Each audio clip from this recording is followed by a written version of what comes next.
The Eucharist has always been central to my life with the Lord. Even as a kid, I would get to daily Mass whenever I could.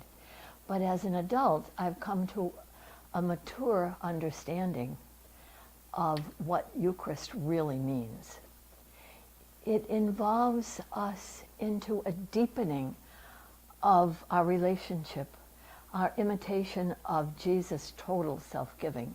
Eucharist is a verb. We are meant to live the Eucharist. And I firmly believe that when Jesus said, "Take this and do this in memory of me," he wasn't just talking about breaking bread and pouring wine, but rather that we, like him, are to be taken, blessed, broken, and given for the life of the world. As St. Teresa of Avila said, you are the only body that Christ has in the world today. It is your hands with which Christ blesses the world. It is only your feet that can go about doing the good that Christ wants to be done. And it is your eyes that must look Christ's compassion on the world. So in whatever feeble way I've been able, I have tried to live that challenge.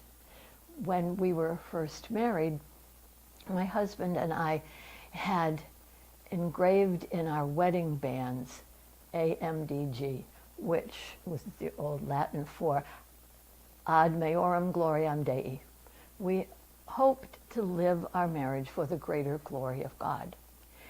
And early in that marriage, when I was 9 months pregnant and our oldest was 14 months old, we had chosen to take in 2 foster children whose mother had died. And it was getting them ready for school one day that our daughter died in a freak household accident. Well, you can imagine the trauma that we were going through. And so my call was not only to deal with my own grief, but to help him process his grief. And within days, we had a newborn son. So of course, that grief affected him. I mean, he was a very difficult baby and was a difficult young child. Only much later did we realize that there were some other neurological issues involved, because many years later he was diagnosed with Asperger's syndrome, and it fit, looking back. So it was a process of coming to understand who he was and accept who he was, and eventually, and to celebrate that too, because he's a beautiful young man, but to accept his spirituality, which he left the church, but he has a beautiful spirituality. However, like our daughter's death, that trajectory with him was another journey of being taken, blessed, broken, and given. And then there was our youngest of the 3 sons, Carl, who had meningitis and nearly died as a 6-month-old. We were told he'd be nothing but a vegetable. Vegetable he's not. But it's been a lifetime of struggles for both of us. My line has always been that Carl has been to hell and back a few times, but he's taken Mother along for the ride. And it's been quite a ride, you know, advocacy all the time for the last 50 years. A question of supporting him, finding the right placement for him, dealing with ridiculous state requirements, etc. Taken, blessed, broken, and given. So there were 3 other beautiful children who had the normal, and sometimes not so normal, parenting issues. We had a son buried alive in a college work accident, for example, and kids who have had their own journeys with the Lord that I have had to say, okay, you know, God's in charge, and this'll all work out. So when they were older and I could do more things outside the home, I became very involved in the Cursillo retreat movement, training speakers on teams, serving on teams myself, trying to spread the love of God and send people back into the world to do that as well. I was active in the parish, often coming home from a weekend of camping with the kids to be just the weekend so that I could get to the parish council and then back to the campsite. Also very, very involved in social issues.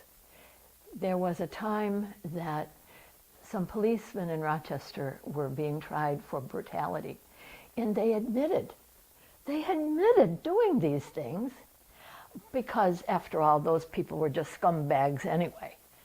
And I was like, my God, they're not above the law, but they were acquitted. And I wrote a letter to the editor to that effect, fully expecting hate mail, which miraculously didn't come. But again, taken, blessed, broken, and given for the values that my faith has taught me. So the current refugee crisis has also just torn my heart apart. And at one point, looking at the picture of that father picking up the lifeless child from the water, I said, something has to be done. And so I called my wonderful nephew, John Beatty, and they did a benefit concert for Catholic Relief Services for refugees. So in all of this, also, I had become an associate of the Sisters of Mercy. And it was that helped me, sustained me through my husband's final illness, when there were days that the paranoia was just getting to me, and I could think, okay, all right, take a deep breath. Mercy and compassion is what's needed here. So it all goes back to that identifying with Jesus' total self-giving, and what St. Augustine says about living the Eucharist when he talked in his one homily about it is your mystery that is placed on the Lord's altar, and it is your own mystery that you are receiving and that you say amen to. So then be what you are receiving, see what you are, and be what you receive. Because in the end, that's what will lead us to fullness of life.